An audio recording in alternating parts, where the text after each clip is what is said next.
Viewers, நாங்களுடைய Lakshmi, நீங்கள் பார்த்துருக்கிறது 0 லக்ஷ்மி. இனிமேல் உங்களோட முகத்தில் சந்தோஷம் மட்டுமே இருக்கும். ஏன்னா 2 பேருமே வெளுத்து வாங்க போகிறாங்க அவங்களுடைய பர்ஃபார்மன்ஸில். இதில் காவேரிக்கு வந்து ஒரு பயங்கரமான ஒரு ஆக்டிங் கிடைக்க போகுது இந்த சீக்வன்ஸ் பர்டிகுலராக.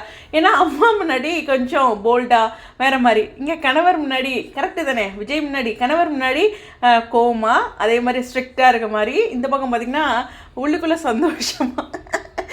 உண்மையாலுமே சேட்டப் பண்ணுறது யார் தெரியுமா? விஜயோட காவேரி தான். பாருங்கள், ஒரு பக்கம் அவங்க அந்த ப்ரமோலி ஒரு பக்கம் சிரிச்சுட்டு வருவாங்களே, ராகினி அந்த வீடியோ அனுப்பிச்சிருப்பாங்களே, அதுக்கு காவேரிக்கு கோவம். இனிமேல் வீடியோ ஏதாச்சும் அனுப்ப மூஞ்சி முறையெல்லாம் நேரில் வந்து பேசிக்கிறேன் அப்படிங்கிற மாதிரி அந்த கோவம் வருது இல்லை, அது வீடியோ ரெக்கார்ட், இந்த வாய்ஸ் ரெக்கார்டாக என்னன்னு தெரில.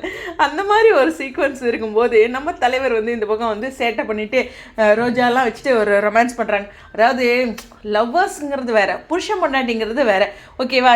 என்னவா இருந்தாலும் காவேரியோட மனசில் எவ்வளோ காதல் இருக்குது அப்படிங்கிறது தெளிவாக காமிச்சிருக்காங்க. இன்றைக்கான இதில் ஒரு விவாதம் வருது. இன்றைக்கி எனக்கு கொஞ்சம் டைம் இல்லை, நாளைக்கு நான் அதை பற்றி பேசுகிறேன், கொஞ்சம் லேட்டாக இருந்தாலும். பட் இருந்தாலும் ரொம்ப முக்கியமான ஒரு விஷயம் என்னென்னா, காவேரிக்கு அதனுடைய பர்ஃபார்மன்ஸ் லெவல் வந்து அதிகமாக கிடைக்கிறதுக்கு ஹைலி சான்சஸ் இருக்குது. நிறைய பன்முக திறமையை அவங்க காட்டுவாங்க. ஒரு பக்கம் பொறுப்பாக, ஒரு பக்கம் கணவரை சமாளிக்கணும், ஒரு பக்கம் இந்த இடத்துல வந்து அம்மாவோட இதில் எந்த வருத்தமும் இல்லாமல் அவங்கள பார்த்துக்கணும் அப்படிங்கிறதான். அந்த காதலும் இருக்குது, அதை வெளியில் காட்டாமல் இருக்கணும். விஜய் விட காவேரிக்கு தான் இந்த ஆக்டிங் வந்து ஒரு சேலஞ்சிங்காக இருக்கும். ஆக்டிங் வைஸ் வந்து விஜய் வந்து சேட்டை, அவ்வளோதான், அந்த கான்செப்டில் போகிறாங்க. ஆனால் காவேரி நிறைய விஷயங்கள் அவங்க ஆக்டிங்கில் கொடுக்கணும்.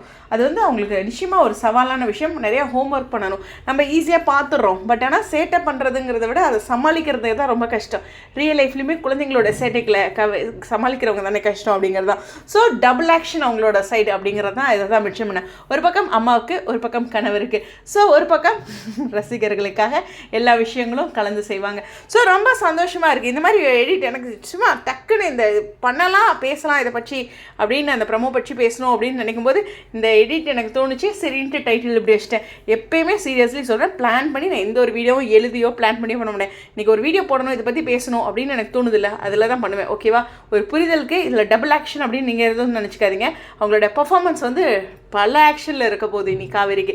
விஜய் சேட்டைக்கார விஜய், நாளைக்கு ரொம்ப ஈகராக வெயிட் பண்ணிட்டு இருக்கேன். இந்த பர்டிகுலர் சீன் வந்து ஒரு 1 வீக் மேலே இல்லை, ஒரு 15 நாள் இருக்குமா, நம்ம இதை பற்றி தெரிஞ்சதுலேருந்து துடிச்சிட்டு இருக்கிறோம் இந்த சீனை பார்க்குறதுக்கு. பாருங்கள், நாங்களும் ப்ரமோ ட்ரெண்டிங்கில் எவ்வளோ இழுத்து பிடிச்சிட்டோம், அதை வேறு ஃபஸ்ட்லேருந்து விட்டுட்டோம். செகண்ட் பேஸ் போயிடுச்சு, பரவாயில்ல விடுங்க. உங்களுடைய கருத்துக்கா ஸ்டேடியம்.